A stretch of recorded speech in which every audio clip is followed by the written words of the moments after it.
What is up, everyone? Welcome back to Lex Alexis. Today, the managerial merry-go-round is officially in full swing and nearly in conclusion. We've not only got one, but two new managerial appointments in the Championship within 2 hours of appointments. So there's a lot to unravel today. Blackburn and Burnley, Lancaster rivals, have officially got their manager that will be taking them on in this 22-23 season. We're only waiting out for Blackpool. We already have a good idea who Blackpool could have, but no official confirmation as of yet, as of recording.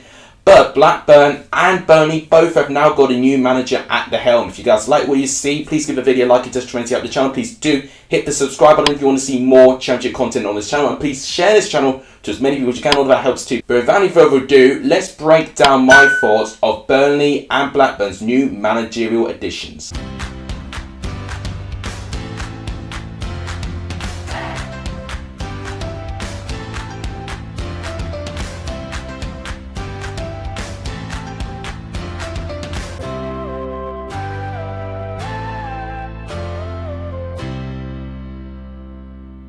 Let's start off with Blackburn because they announced their manager first, right at the start of the morning. Actually, it was the first tweet I saw when I woke up. And it is the appointment of Danish manager Dahl Tomasson. Now, I don't know if it's John Dahl, like Roald Dahl, but I think it's Dahl because of the Danish connection there. I've known people from Denmark with a Dahl sounding name. So, correct me if I've got an incorrect pronunciation there. But this is what Blackburn had to say. Rovers are delighted to announce the appointment of Dahl Tomasson as our new head coach on a contract through to 2025, so a 3-year deal. After an exhaustive selection process over recent weeks, which included the first and second stage interviews with the shortlisted candidates, Jon became the club's preferred choice and arrives at Rovers, having led Swedish side Malmö to back-to-back league titles, which is a great achievement for Tomasson there. But 45-year-old will be joined at Ewood Park by new assistant coach Remy, I can't even say his surname, I'm not even going to try, and performance director Ben Rosen, who will work closely with coaches David Lowe, Damien Johnson and Ben Benson. What a name.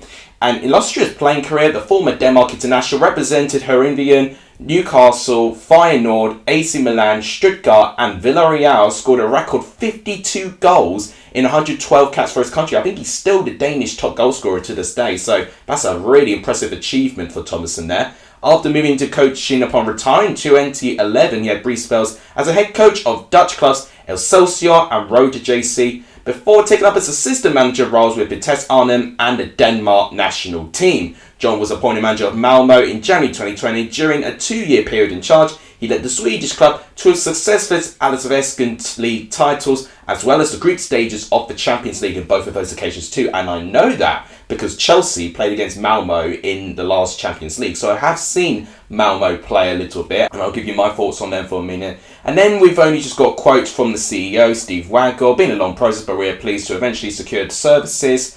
And then director of football, Greg Booton. Tomasson, we've been able to recruit as a head coach who fits perfectly with the direction of Blackburn Rovers wanting to go in. Whilst considering how he would want to build a club and how he wants his teams to play and how he wants to recruit and develop players, Jon was the standout candidate. Very, very interesting there. And this is what Tomasson had to say. I'm really proud and excited to be taking over as head coach of Blackburn Rovers, a club with a lot of tradition and also great ambition. And interesting he says ambition with the track record of the Venkies. We have a young team here and also a great academy, and the owners have a clear vision, which is to develop players and become a sustainable Premier League club over time. So I'm really happy to be involved in this exciting new chapter for the club. Great that he's already mentioned the Premier League, because it's officially going to be 10 years since Blackburn have not been in the Premier League. They're really going to want to try and end that league drought as soon as they can.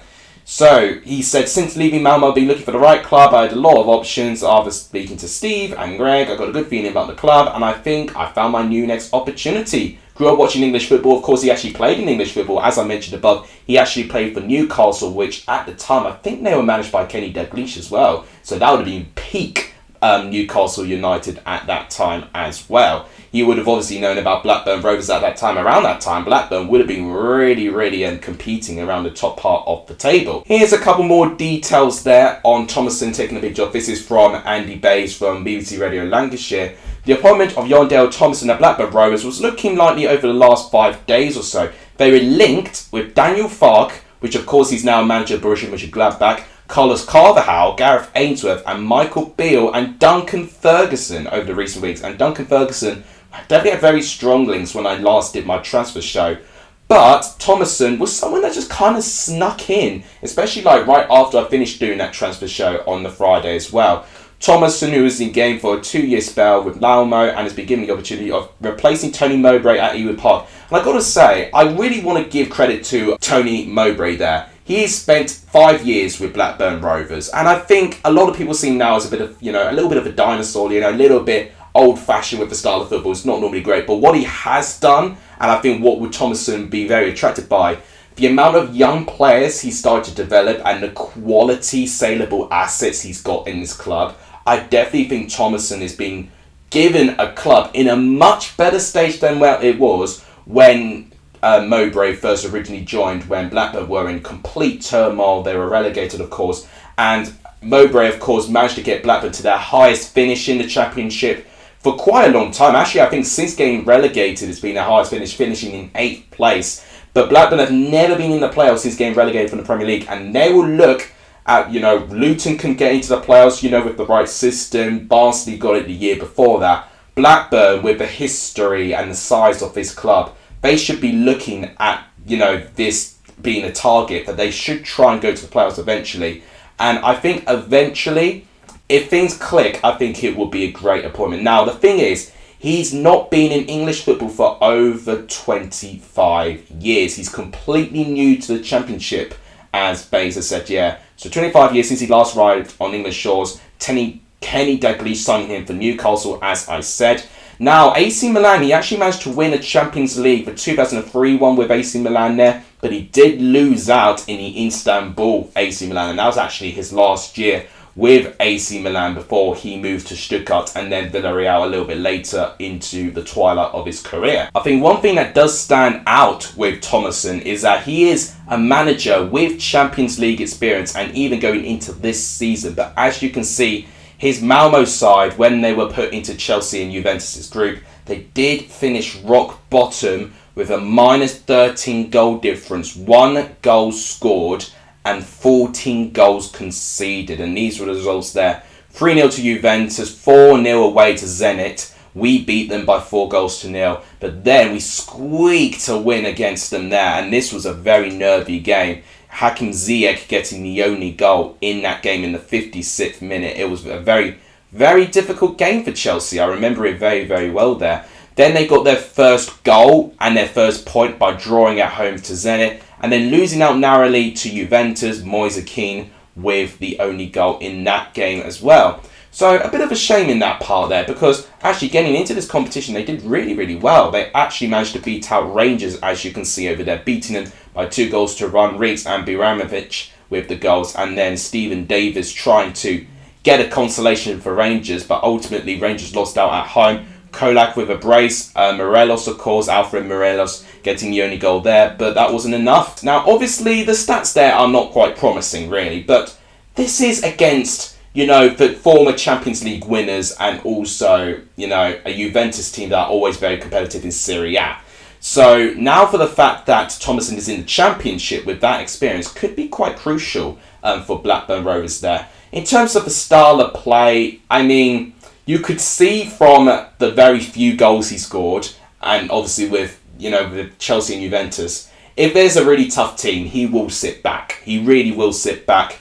But one thing that disappointed me a little bit was just the lack of creativity when they had a winnable game. For instance, that 1-1 draw with Zenit St. Petersburg there. So they originally 1-0 up for most of that game, but conceded a late penalty. So arguably Malmo are a little bit unfortunate that they didn't get a win in that one. And then had they got a win, they would have closed the gap onto Zenit St. Petersburg there. But for what I can see, the fact that he's managed to get Malmo 2 successive titles, I know the Swedish league is not necessarily very competitive, but Malmo, before he was in, they were really struggling actually to get some success in the Swedish league. They were competing around finishing positions for a Europa League place, so around top 4, but they were never grasping to be champions, and Tomasson definitely gave that team a boost. So I definitely think it's a very interesting appointment. I'm definitely very interested to see his return to English football there. Quite a nostalgic one, especially if you watch that AC Milan team he was in,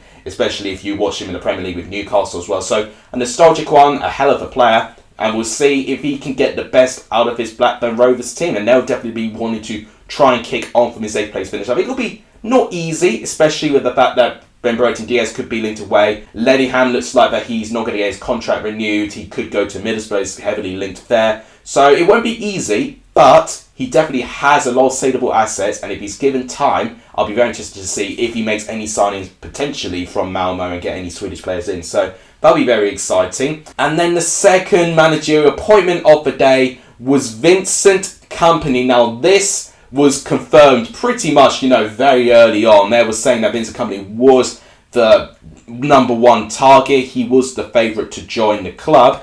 And this is what Burnley had to say. Burnley Football Club is delighted to announce the appointment of Vincent Kompany as first team manager. The 36-year-old joins after departing Anderlecht, where he spent 3 years. He joined Anderlecht in 2019 as player manager. He wasn't actually player manager for too long, which I'll explain in a minute, but he did manage to take the role full-time in August 2020, pretty much the season after that. During his first full season as manager, Kompany led the club to a 4th place finish, and that was a 4-place jump as well, because in the previous season they finished 8th place, seeing a youthful squad with the youngest average age in the league. So that's a very interesting proposition there. Last season, Kompany led Anderlecht to a 3rd place finish, European qualification and a Belgian Cup final, which is very decent. It's definitely an improvement from when he started there. As a player, of course, he spent 7 years in the Belgian national captain, and where he led his country to the 2018 World Cup semi-finals, captain Manchester City to 4 Premier League titles. I mean, we know all of that. 2 FA Cups and 4 EFL clubs. And then Burnley Football Club is truly a historic English side, and it's an honour to be appointed as first team manager, said Kompany. Interesting that he did manage to say that there. I'm looking forward to getting work with the players and creating a positive winning team for our fans when we return to Turf Moor. I've been impressed by the board's vision of the clubs, and I tell you what, that is very, very interesting. The chairman and the players were absolutely delighted to welcome Vincent, proven leader, very impressed with his ideas. I think all the same way we see new managers approach. Now, I am immediately drawing him as a really good comparison to Patrick Vieira. He's managed to get experience and has had really good managers as a player, and obviously he's been influenced by them to enhance his managerial style. I think what Vieira did with Palace, considering the negativity it was going, especially with Roy Hodgson, where he did well originally, Hodgson, to keep the club stable, but they were starting to fade away just that tiny bit. And Vieira added a little bit of something there. The youthful players he got in, the loans he got were very, very encouraging there. And Vincent Kompany, with that Man City connection, I think he could try and get some Man City loan players in there. There is some talented players in that Manchester City Youth Academy, so I wouldn't be surprised in the next transfer show that we could start seeing some rumours of some Manchester City players linked with Burnley Football Club there. Obviously, both Vieira and Kompany had to, get some experience. And if you see here, he wasn't originally going to be player manager straight away. So, obviously, he's replaced Sean Dyche, where, he was manager for a good 10 years, actually, now that I think about it. I think it was 10 years, actually, since Sean Dyche was manager, and obviously replacing interim boss Mike Jackson there. But this managerial history is what I want to talk about. He returned to Boyle Club Anderlecht as player manager in 2019, first coaching job, but he relinquished managerial duties after only 4 games to concentrate on playing, which the club only won 2 points in 4 games. So clearly he didn't have a really good start. But in the end, they finished 8th. Kompany then retired the season after that, took over as manager in August 2020, and we talked about his finish already, get them to finish 4th. He won 41, lost 19 and drew 30 of his 90. So if I could do the quick maths, that is roughly 45% win rate percentage, which is okay, I guess. One thing that's interesting is that they reference what happened when Burnley were last in the Championship. The previous time when the Clarets went down from the Premier League, in 2014-15, Dyche stayed in charge and led them to the Championship the following season. I don't think it's going to be as straightforward as that. Rick Weghorst definitely doesn't want to play in the Championship. It looks like Nathan Collins has got a lot of link. James Tarkowski is almost confirmed to be an Everton player. He's always in my transfer rumours, in my transfer show. I'm waiting to see the confirmation with that. Maxwell Cornet looks looking like he's going to leave as well. Even trying to keep the loss of Dwight McNeil could be tricky as well. And I think what's important is that youth part of it. They have got in areas, Burnley, a really young squad. And I think what we'll see this season, I feel like Charlie Taylor, if he stays, will be very important. Brownhill, if he stays, will be very important. If McNeil does stay, he will be a very important player as well. They have got some really good young potential players in that squad. And I think that is what Kompany would want to be modelling this club to be like. In terms of the style of play, I don't think it's necessarily going to be highly possessive. I think Kompany, for what I've seen with Anderlecht, I mean, I'm not going to pretend that I've seen a lot of Anderlecht play. You know, I've barely known a lot of what Malmo played with Tomasson, but with Anderlecht, I'm even a little bit more clueless, to be honest. But for what I know, in terms of glimpses that I've seen with Anderlecht, you know, and obviously they've been in a European competition drought for quite some time. They've now got that competition back now, which Kompany have managed to lead them to. When I have seen Anderlecht in previous years, they've just technically been a well-organised team. And I think Kompany will be very important in that. But Vieira and Kompany are both proven leaders. Both captains are really successful teams. Both really successful teams. So I do think there'll be a lot of parallels, a lot of similarities with Kompany and Vieira's development to get into this position. I think in the Championship it's a very interesting challenge for Kompany. Whether I think he'll do well in it is interesting. I definitely think it's going to be a very interesting development there. For who I think would do better out of Burnley and Blackburn, it's so tricky. I actually think both will finish in a very similar place in the table as of now. I'm still going to edge Burnley, I think. As long as there's not a big max exodus and they've managed to pay their debts, I think Burnley will still outperform Blackburn a little bit. There's still that nagging feeling that Blackburn will lose quite a fair few amount of players. So that is why I'm still thinking Burnley might edge Blackburn. But I definitely think it's not that far away. I think both Tomasson and both Kompany, I think, will be very welcome additions to the Championship. So that is my reaction to the two managerial appointments today. We're only waiting for one more team to appoint their manager for the 22-23 season, and I will definitely talk about it in my reaction today. Didn't actually plan to make this video today. I have a completely different video planned, but I thought it was important to get my reaction out there. If you guys like what you see, please give the video a like. It just tremendously help the channel. Please hit the subscribe button if you're not done so. It does really help as well. And please share this channel to as many people as you can to help grow this channel. It really does help the community. But there we go. That wraps it up. Thank you guys so much for watching. You guys are legendary for showing in this video. And as always, I'll see you guys soon. Take care, everyone.